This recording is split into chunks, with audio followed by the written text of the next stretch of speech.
Our guest today is retired U.S. Marine Corps Major General James Lukeman. As the current CEO of the Marine Corps Heritage Foundation, his mission is to preserve and promulgate the history, traditions, and culture of the Marine Corps and educate all Americans about its virtues. Jim Lukeman attended the University of Notre Dame on a Marine Corps ROTC scholarship, was commissioned as a second lieutenant upon graduation, and spent 40 years of his life on active military duty. Among his many assignments over the years, General Lukeman was deployed to the Persian Gulf, Germany, and Okinawa. He was detailed to the Office of the Secretary of Defense, served as the Chief of Staff for Marine Corps Base Quantico, Virginia, served as the Deputy Director for Strategy and Plans for the U.S. Africa Command, was the Commanding General of the 2nd Marine Division, and served as the Commanding General of the Training and Education Command. General James Lukeman, it is such an honor to have you with us today. Welcome to Next Steps Forward. Thanks for having me, Chris. It's great to be here. Now, it's an absolute honor, and some people might joke, you couldn't hold a job, but we know it's very different in the military, so it's truly an honor to have you with us, sir, and looking forward to our conversation. And I'm eager to talk about your mission to educate the public about the Marine Corps and how the National Museum of the Marine Corps helps to accomplish that mission. But I really want to learn more about you first. What inspired you to join the Marine Corps? Well, I grew up in a Marine Corps family, Chris. So my father was a Marine. And he was a Marine the whole time I was growing up. So I was born at Parris Island. My father was stationed at Parris Island when I was born, so I was actually born at Parris Island. So I grew up around the Marine Corps. He was still on active duty when I went to the University of Notre Dame on a Marine Corps ROTC scholarship. And so I think when I was looking for college and trying to figure out how we were going to pay for that, and an ROTC scholarship became an option, I remember thinking, hey, I know what the Marine Corps is like. I think 4 years in the Marine Corps will do me some good. I could use some discipline. So it was, I think I always thought it was a possibility that I would do that, but I never thought I'd stick around after that. And do you ever think about what you would have done if you hadn't joined the Marine Corps or stuck around? Well, I did. I was a chemical engineering major in Notre Dame. I figured I'd do 4 years in the Marine Corps and then get out and work for Phillips Petroleum, make $1 million or something. But I didn't do that. I liked what I was doing in the Marine Corps. And after about 3.5 years, when it came time to make a decision whether I was going to stick around or not, I looked around and said, I really kind of like what I'm doing. So I'm not sure why I would get out. And then I never looked back. Well, knowing that we have an all-volunteer force and knowing that the numbers for recruitment have been dropping, actually been ticking up the last couple of years, now's your chance to be, a recruitment officer here. What was it after that 3.5 years that made you continue that service for another 36.5 years? I don't think any of us plan to stay that long, Chris. It's kind of the next step, I think, is what you think about. And so at that point, I had a great experience in my first few years in the Marine Corps, had recently changed duty stations because we do that every couple of years in the Marine Corps, and came back to Quantico, Virginia at that point. My wife got a job up in D.C. I'd gotten married on that first tour, and so we were everything was good. I said, well, I think I'll just keep doing this. But I don't think most people don't think it's going to be a career when they come in. They think they're going to spend 3 or 4 years and then figure it out from there.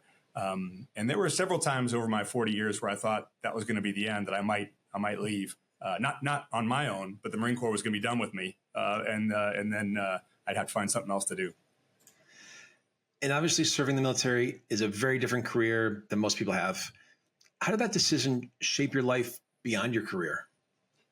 Yeah, it does make a different life beyond being a Marine. Part of that, I think, is the opportunity to move around from place to place.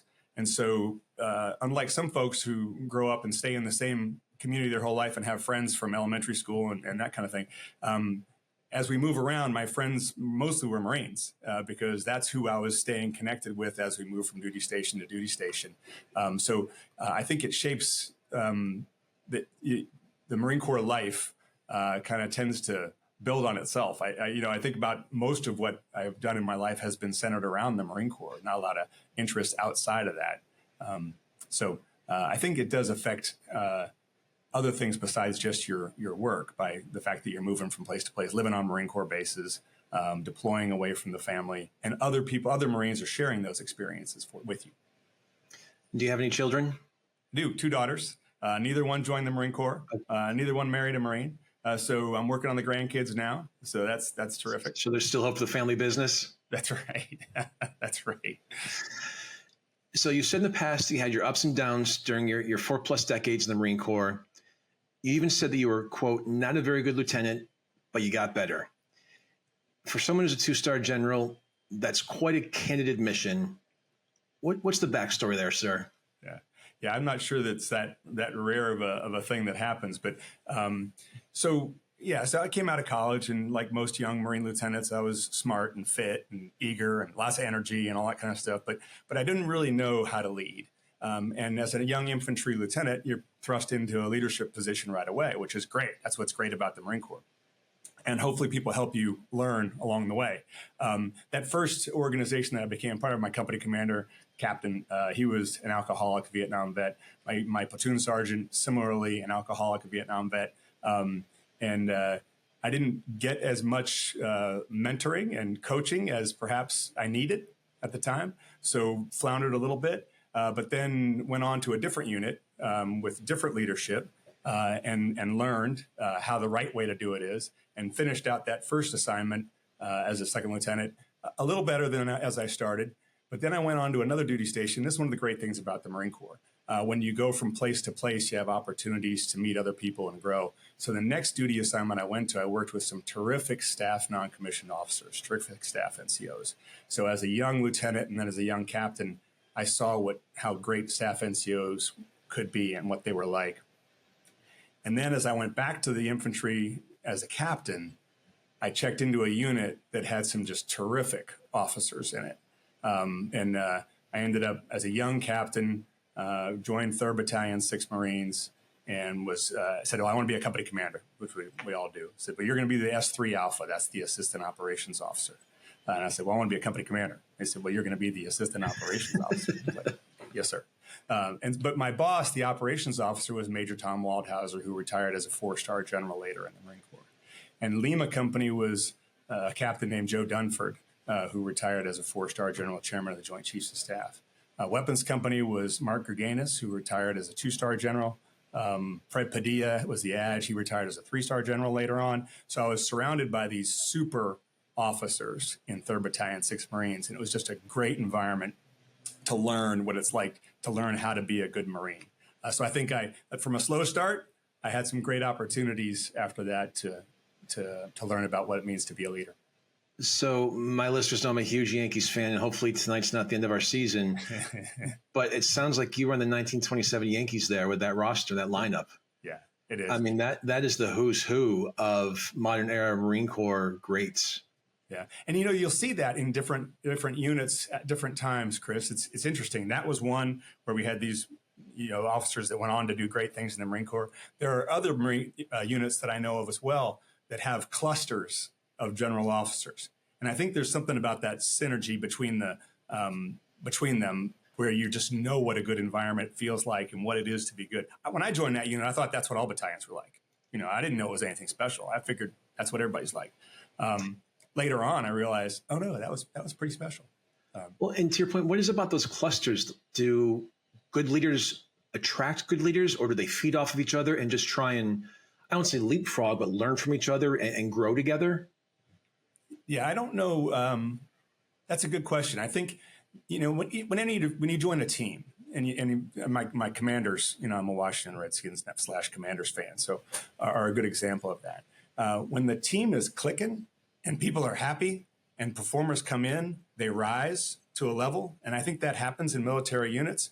When the team is not clicking, when it's a bad leadership environment, when there's not a good feeling about things, people come in and they don't rise. So I think there's a whole aspect of team building and leadership that probably goes back to the battalion commander we had in that outfit that allowed young captains like myself and others to be good. And to join a group that just was happy and proficient and professional.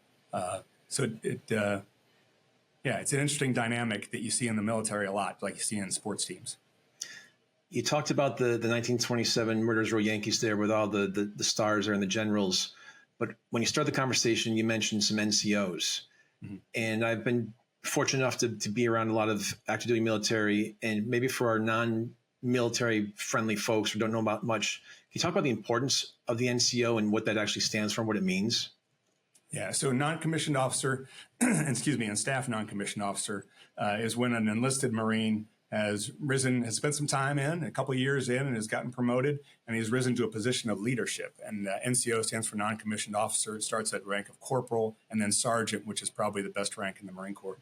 And then staff NCOs, staff sergeant, gunnery sergeant above, are that next level of leadership. So officers and staff NCOs and enlisted Marines have different roles in an organization. And we understand that. And it's that partnership between the officer and the staff non-commissioned officer and non-commissioned officers that makes that unit work. Those folks, the NCOs and staff NCOs, are the ones leading the young Marines. And while you as a young officer know those Marines and are leading them as well and setting an example for them, they are the ones that make it happen. The NCOs and staff NCOs make it happen. So the leaders provide guidance and work with those staff NCOs and NCOs in a good unit. And they understand the roles we have. So they are the backbone of the Marine Corps. In the Marine Corps, we put that role of recruiting young Americans to become Marines, recruit training, and training in schools. We put that burden on the NCOs and staff NCOs. That is who our recruiters and recruit trainers are. And they are the ones that make sure the Marine Corps continues to be what it has always been. You said the word that I was hoping you would say, and that was the backbone, because that's anyone who I know I've talked to, that is the absolute word of who and what they are. And so I appreciate that backstory on that. A few moments ago, we talked about about you not being a very good lieutenant early on in your career. You touched on you learning from some of the greats in the Marine Corps. Would you share some of your favorite ups throughout your career? Yeah. That's great. That's great. There've been a lot, and you know it when you see it and when you feel it.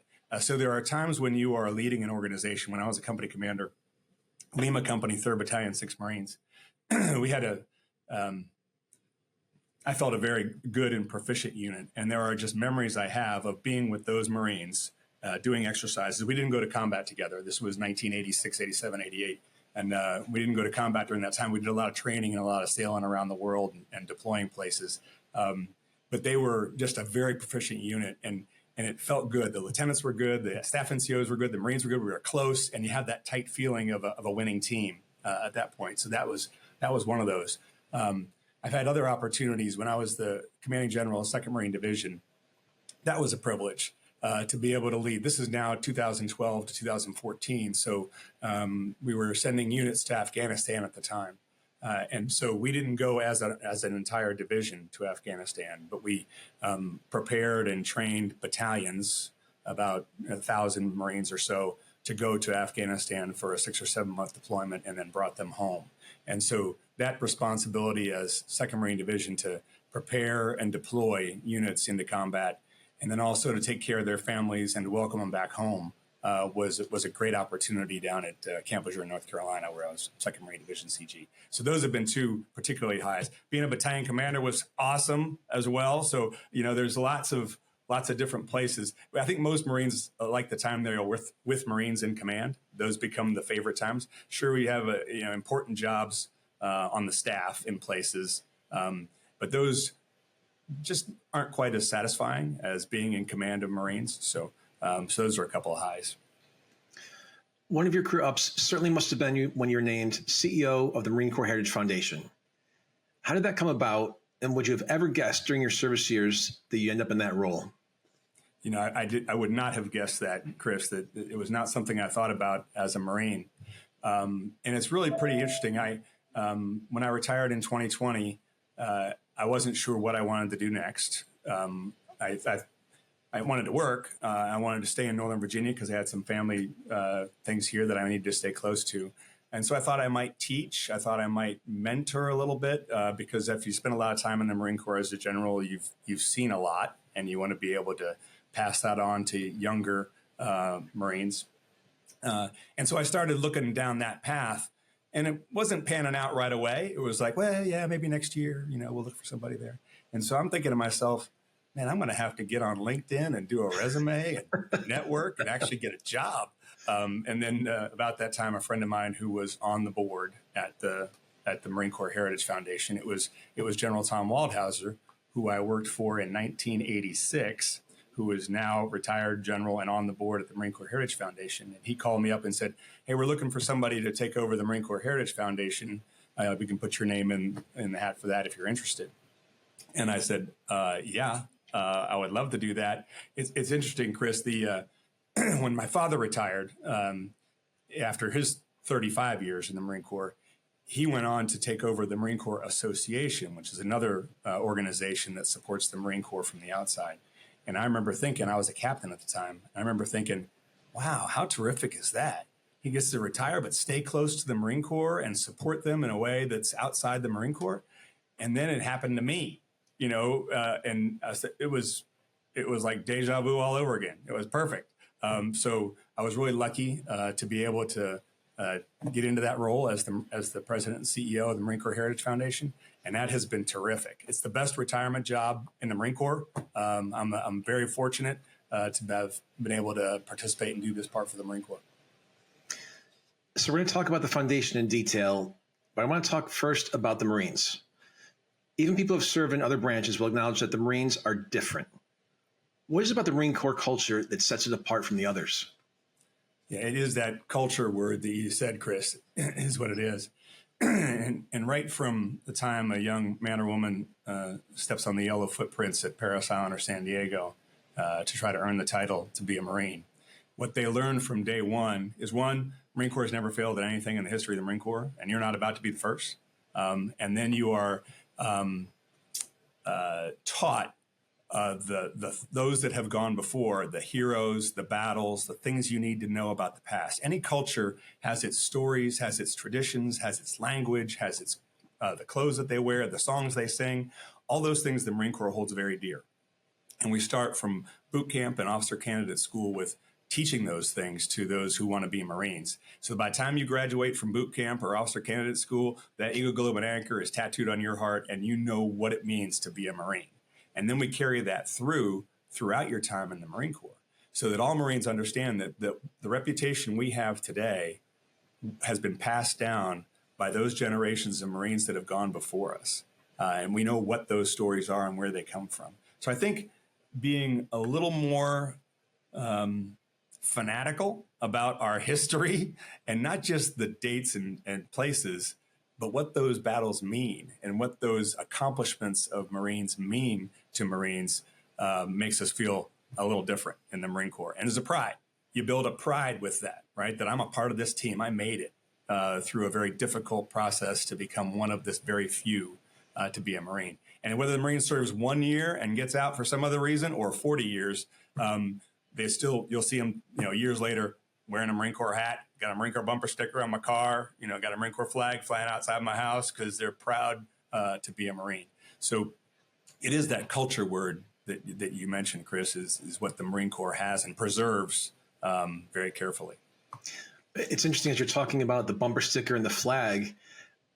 I don't think I've seen any Army moms or Air Force mom stickers, but the number of Marine mom stickers I've seen are through the roof. Yeah. So I think that culture actually expands into the immediate family. It does.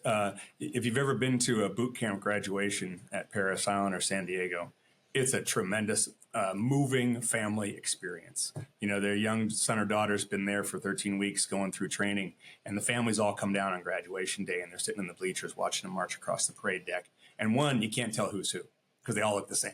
So they're all trying to find their Marine out there who looks just like everybody else. And then once it's all done, they rush out onto the parade deck, and there's hugs and kisses and how proud, and oh my gosh, you've changed so much. Look how tall you are. You're skinny. How did that happen? It's a moving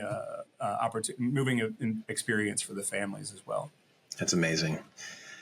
So Marines are also known for a lot of great qualities, and including, but not just, honor, courage, discipline, patriotism, and of course, resilience. And Marines are nothing if not resilient. How does the Marine Corps teach resilience to recruits? And what can people who don't want to go through boot camp learn from the Marines? Yeah, I think I mentioned it a little bit half jokingly that Marines are taught that the Marine Corps has never failed at anything in the history of the Marine Corps, and you're not about to. There's a way that drill instructors communicate to these young recruits that you can do more than you thought you could, and you will do more than you thought you ever could. I remember having that feeling. It's 9 o'clock in the morning. I've done a full day's work, and I'm like, holy cow, it's only 9 o'clock in the morning. So you believe that you can do more than you ever thought you could. And then the stories that are celebrated are of Marines overcoming incredible adversity, whether that's the battles in Iwo Jima or Belleau Wood or any of the other, Chosin Reservoir during the Korean War, Hue City in Vietnam. These battles that Marines learn about overcoming incredible odds to win, and that's what Marines do. And again, this seed of pride that gets planted in every Marine, that even if he feels like he wants to quit, he knows he can't quit because he's a Marine and he can't let his buddies down on the right and left. So I think the belief that you will overcome is really strong. Now, their resilience, the Marine Corps understands the challenges that Marines go through in combat and how to help Marines through that after that. So we've gotten a lot smarter over the last couple of decades of war about that.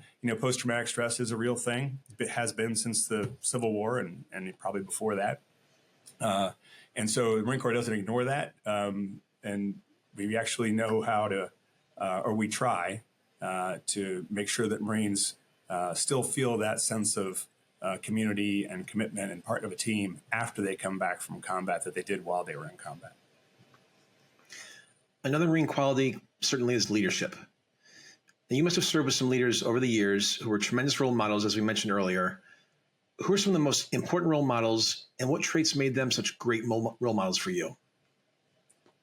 Probably I'd have to start with my dad first. He was a Marine, but he was more important than my father. So I'm a lot like him, look like him, talk like him, that kind of thing. So I think that was probably my first role model. But I wasn't always going to be a Marine. That wasn't always a thing in my family. There's a picture of me from 74, something like that. I was in high school. Got long black hair, almost shoulder length. I've got a mustache. I've got silver wire rimmed glasses, and I'm wearing a sky blue double knit leisure suit, with a silky shirt with palm trees and sailboats on it. I'm sure you've burnt that picture by now. I was looking good, but so I wasn't always going to be a Marine, but the Marine Corps changed me. Other role models that I've had, General Joe Dunford, who I met as a captain, I ended up taking Lima Company from him. We passed the flag from Lima Company. He later on became my regimental commander when I was a battalion commander. And then he was commandant when I was on the staff at Training and Education Command as a general. So I've worked with him several times over my career. He is just a terrific role model. I mean, there are few like him, and our country is better off for having had General Joe Dunford serve as long as he did. Super smart, always a step ahead, thinking what is happening next. I mean, he was very patient with those of us who were briefing him on things where he kind of knew where this was going to end up, but he'd let us get through it, and then to I don't know, making us feel good. No, but until we got to the right answer. So he's been one of my role models throughout my career as well. We've talked about resiliency and leadership in terms of your Marines, but not all Marines stay 25, 30, 35, 40 years. What do you do, or have you had any experience in terms of helping Marines transition into the civilian life? And how do you help, and if so, how do you help them take those skills from resilience, leadership, et cetera, honor, courage, discipline, and take that Marine Corps military resume and help that transition into a private sector resume? Yeah. So great point. Most Marines don't stay for a career. Most Marines leave after 4 years. I mean, we're a very young service, and only a third or a quarter of our Marines stay in after the first 4 years. The rest go out and become great Americans. And one of the things we talk about is not just what the Marine Corps has done for our country for 250 years, but what Marines have done for our country for 250 years. Because they go off with these things they've learned in the Marine Corps about hard work and love of country and selfless service to others, and they apply those in their civilian lives and are oftentimes very successful because of what they've learned in the Marine Corps. And I've heard a lot of folks talk about, the leadership I got was an MBA in leadership in the Marine Corps for 4 years, and that's why I am successful now in business. But in terms of transitioning and help folks transition, there is some work to translate those skills into the job market. I mean, I think if you were successful in the Marine Corps, you can do whatever that job is that you're trying to do. I mean, it really is almost, there's a lot of universal ability there that what you learn in the Marine Corps. So I would encourage folks to understand what that means to have served honorably and get out with an honorable discharge. And that's that's an awful lot of qualifications to do great at almost any job. Fair point. Can't say any better. So let's talk about personal well-being and empowerment for a moment. And then we'll go on to the other topics. Military service has always been extremely stressful. And you talked about PTSD before. And so much that does push people beyond their breaking points. Has the mental and emotional toll of warfare changed over the decades as technology has changed how war is waged? And second, how does the Marine Corps strive to protect individuals' well-being, especially those who have been in combat?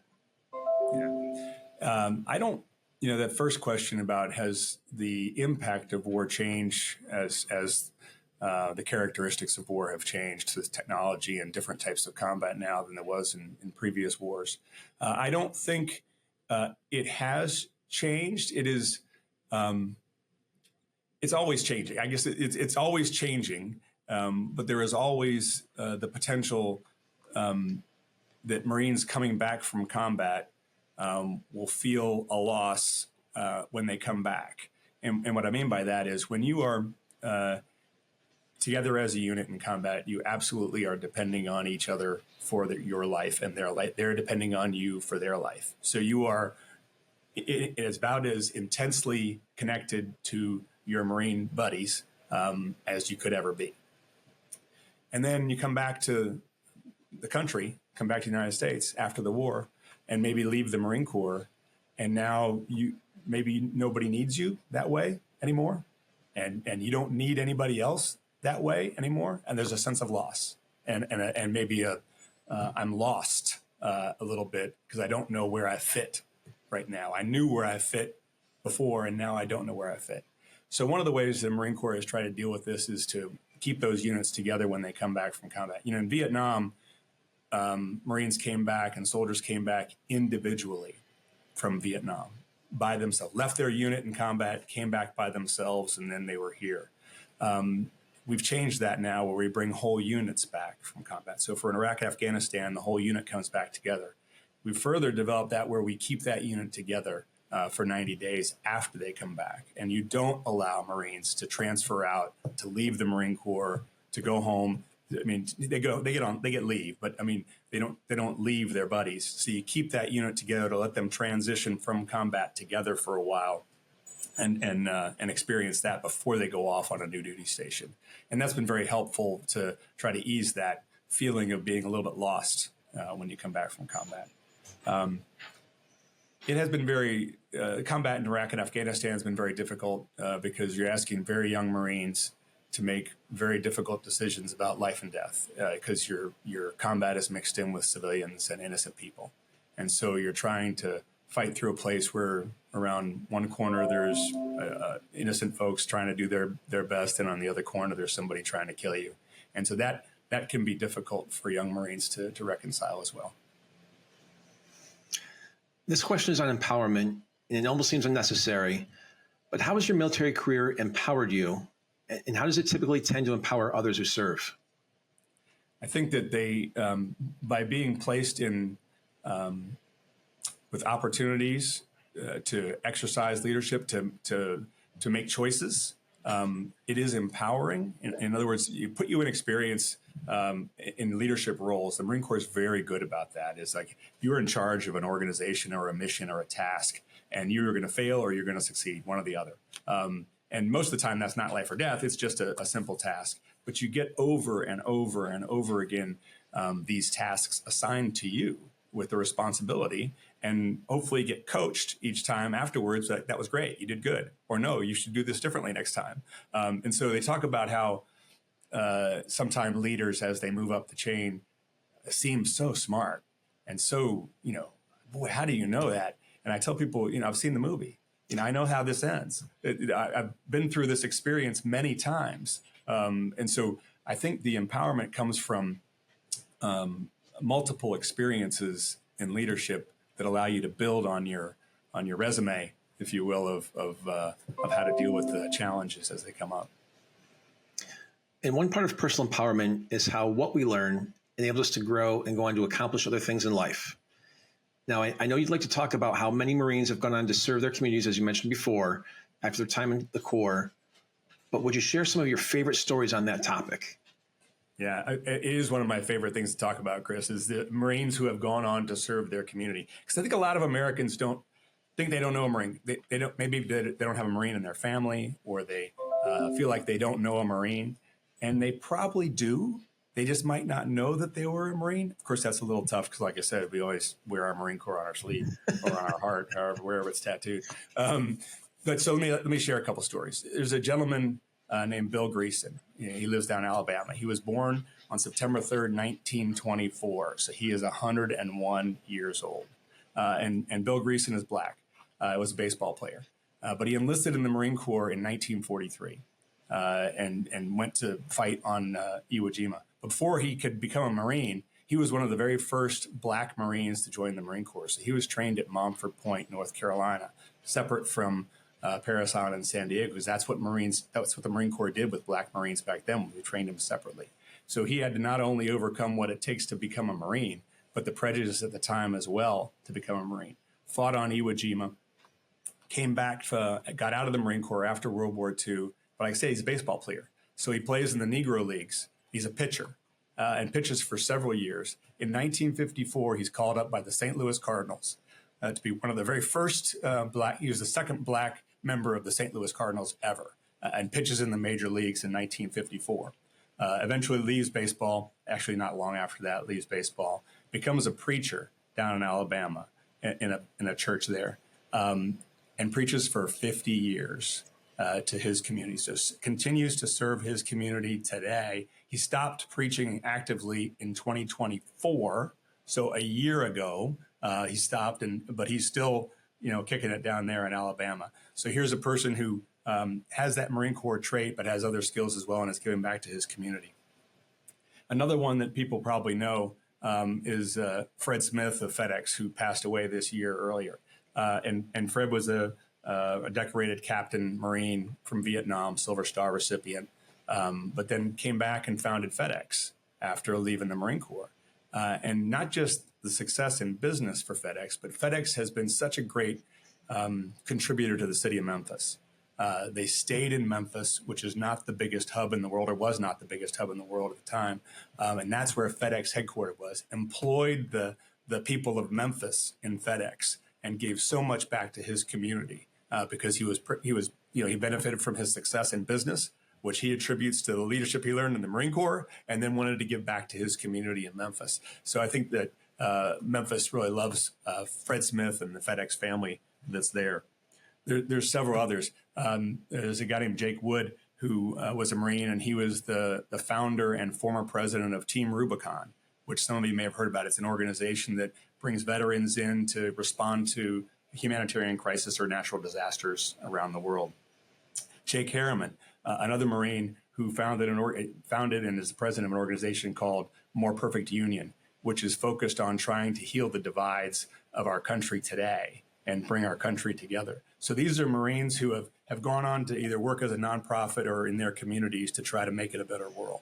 So there's lots of examples like that. And one of the things we're doing this year as a foundation is highlighting these folks across the country as part of our 250th celebration, because it is the 250th anniversary of the Marine Corps this year. We've gone to each state, and we're working our way across the country alphabetically and identifying a half a dozen or so people just like these that I've mentioned in each state, and doing a little press release there within their communities, and hopefully getting some local recognition for them and what they've done for their communities. Has the foundation thought about writing or publishing a book on all these great Marines? As we finish that, I think there's something there.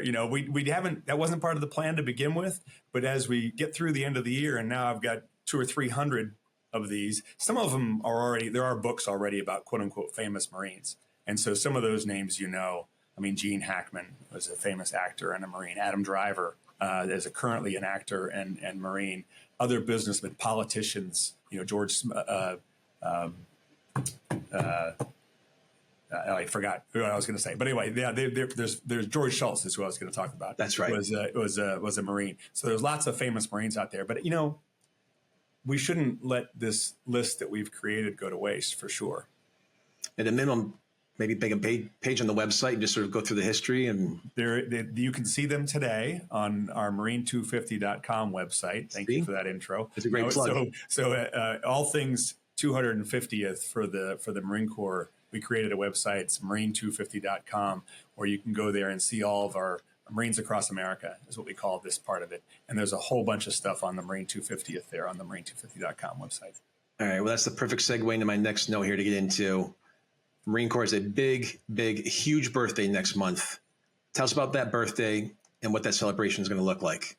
Yeah, so we are very proud. It is the 250th anniversary of the Marine Corps this year. It's also the 250th anniversary of the Army and the Navy, which you saw some of that Army parade earlier, and I think the Navy did something last week. Their birthday is actually coming up in a week. But Marines are different. Okay, so the Marine Corps was born in a bar in Philadelphia on November 10th, 1775. So we had a Continental Army, we had a Continental Navy, and the Navy said, I need some Marines. I need some men to go aboard ships and shoot the Brits and go seize things ashore. And George Washington said, well, you're not getting any of my soldiers to do that. So the Continental Congress said, create a Marine Corps. Captain Samuel Nicholas, I'm commissioning you a captain, Sam, in the Marine Corps. Go raise 2 battalions of Marines. Go, recruit 2 battalions of Marines. Well, Samuel Nicholas happened to be a bar owner. So he went to Tun Tavern in Philadelphia, which was a bar on the pier there in Philadelphia, and said, everybody come in, seize your fortune, prepare for adventure, and join the Marine Corps. And so recruited Marines in the bar. And so we were born November 10th, 1775.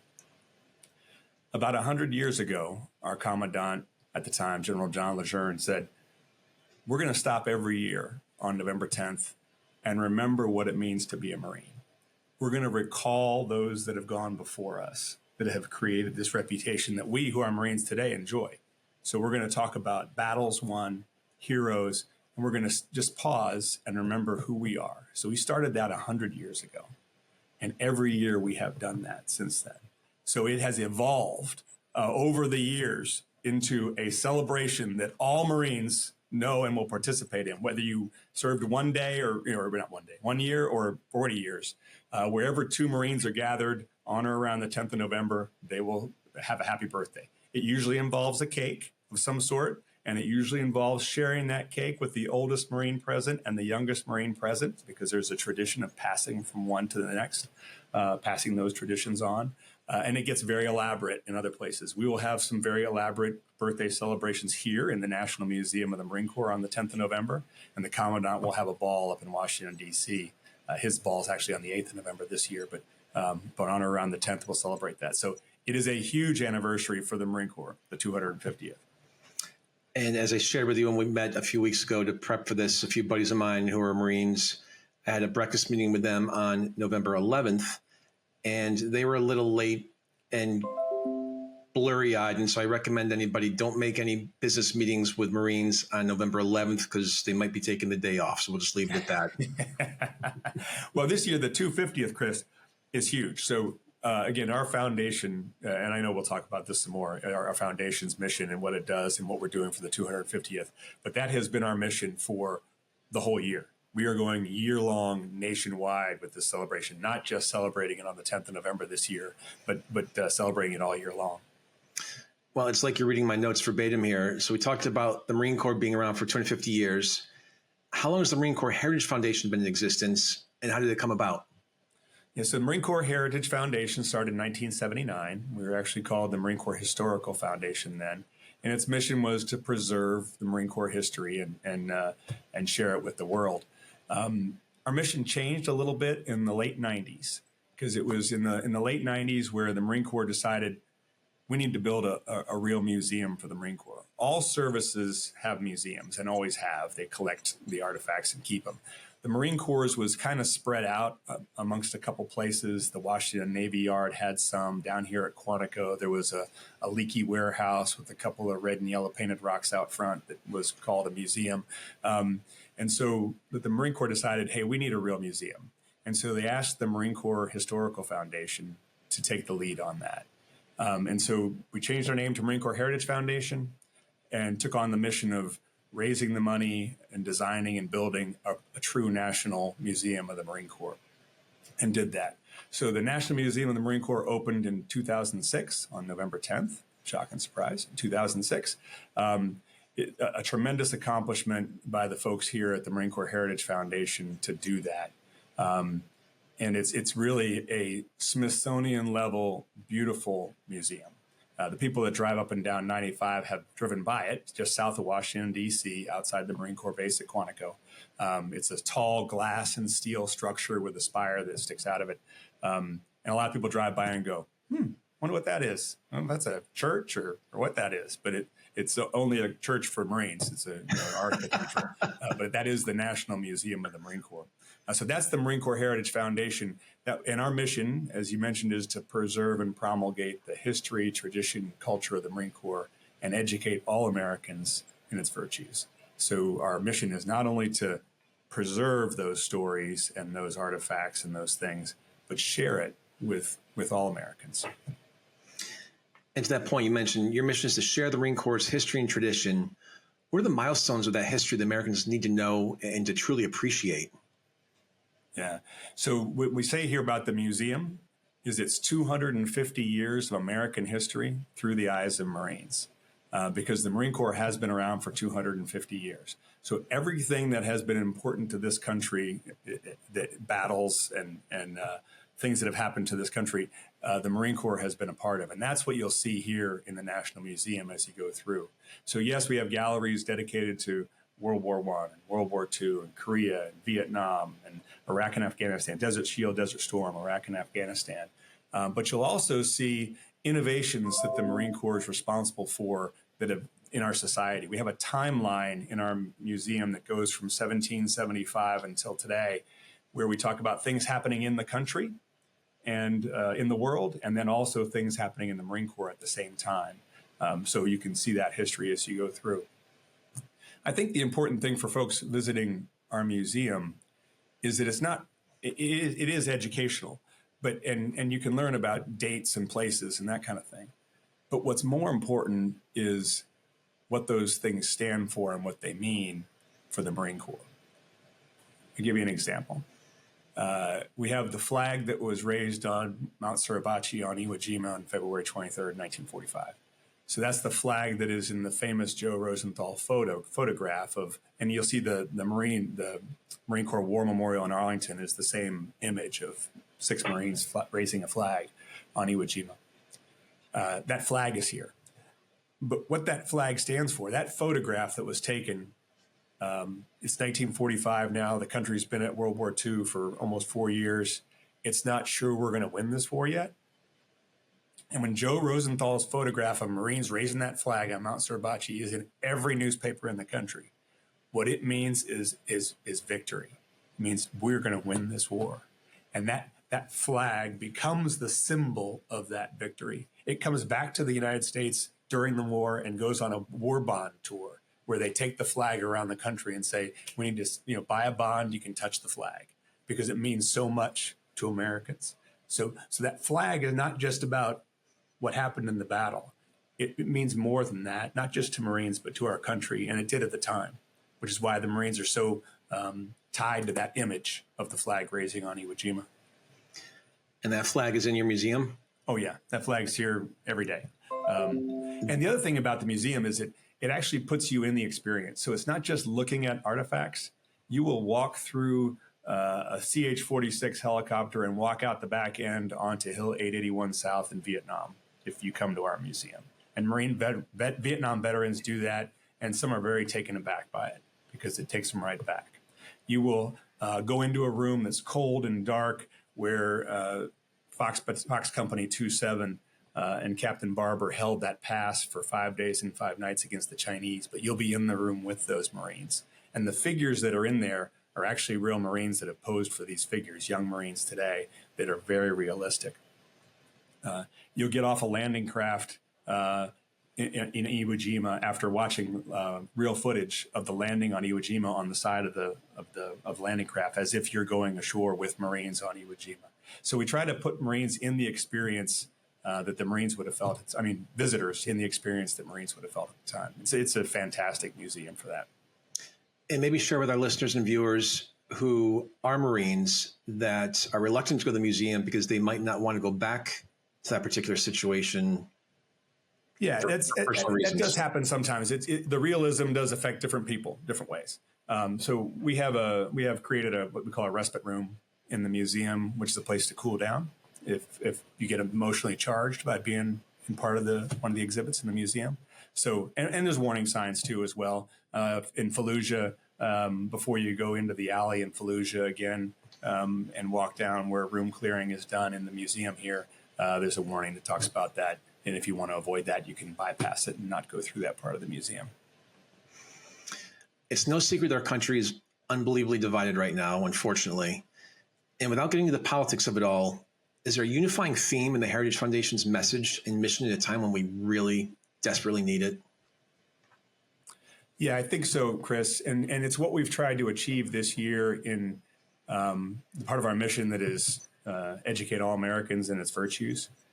We're using the 250th anniversary of the Marine Corps to go across the country and take a message to the American people.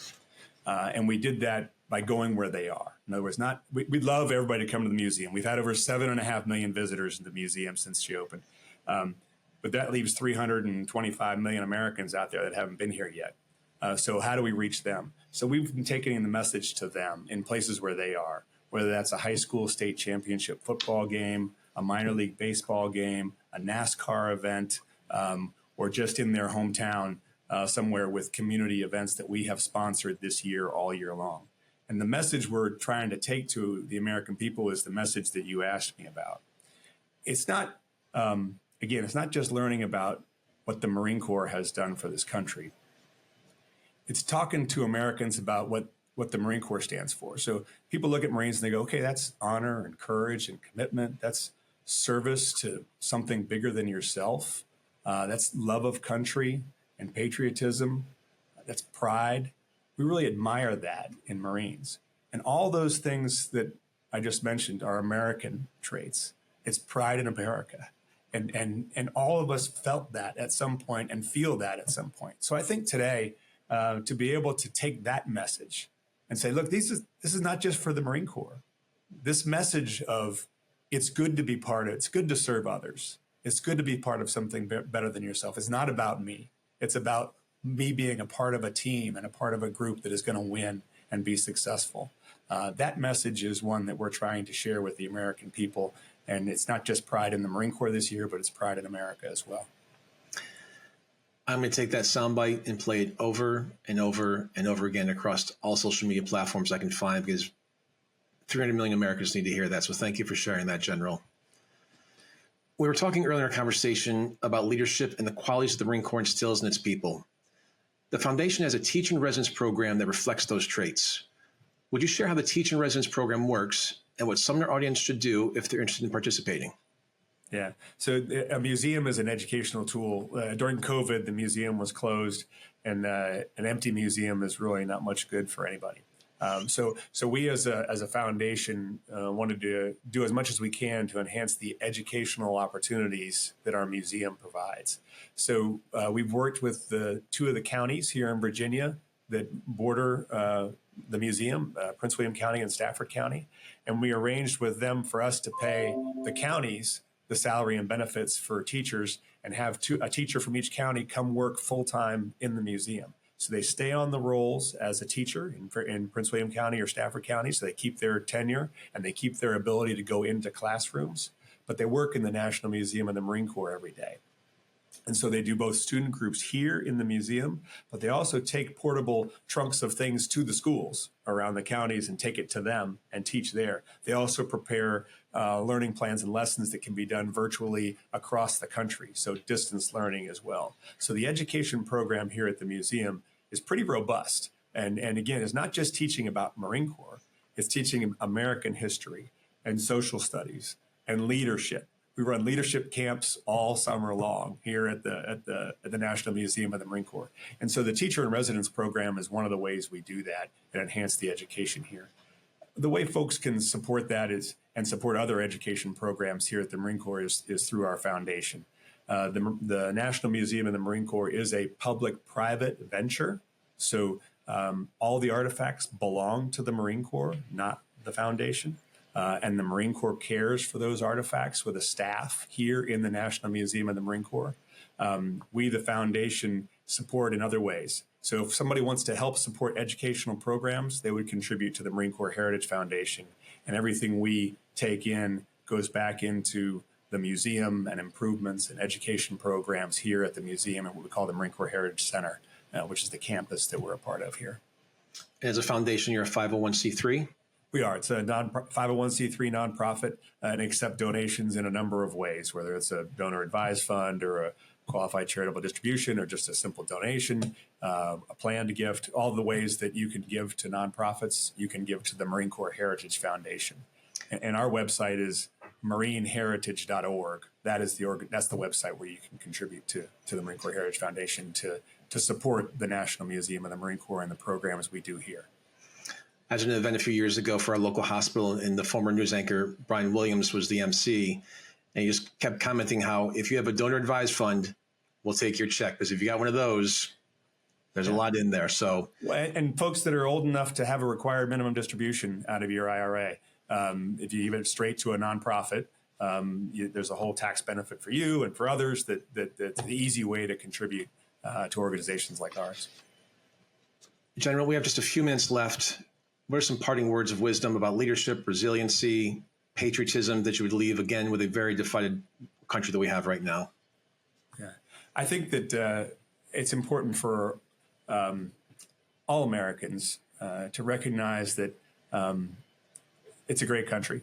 And I think Marines feel that way. And I think that when people look at a Marine in dress blues and they see that image, they feel something proud about that. I know Marines feel proud to have served. And I think that that's something that the country needs to recapture, is that feeling that we all had togetherness. You know, after September 11th, you hate to have a tragedy like that, but those that are old enough to remember what it felt like as the country came together for common cause. And so I think that by highlighting some of those things that have always been the best of America, whether that's the Marine Corps or whether it's Pride or whether it's the 1927 Yankees, whatever it is, to remember those type of feelings of how we can come together. And if we come together, there's nothing that can stop us. We'll be tremendously successful as a country. United States Marine Corps retired Major General Jim Lukeman, thank you so much for being with us today. Really appreciate your time, sir. It's an honor. Chris, thanks for having me. It's been great to spend time with you. And thank you for your service and sacrifice, sir. Thank you. I'm Chris Meek. We're out of time. We'll see you next week, same time, same place. Until then, stay safe and keep taking your next steps forward.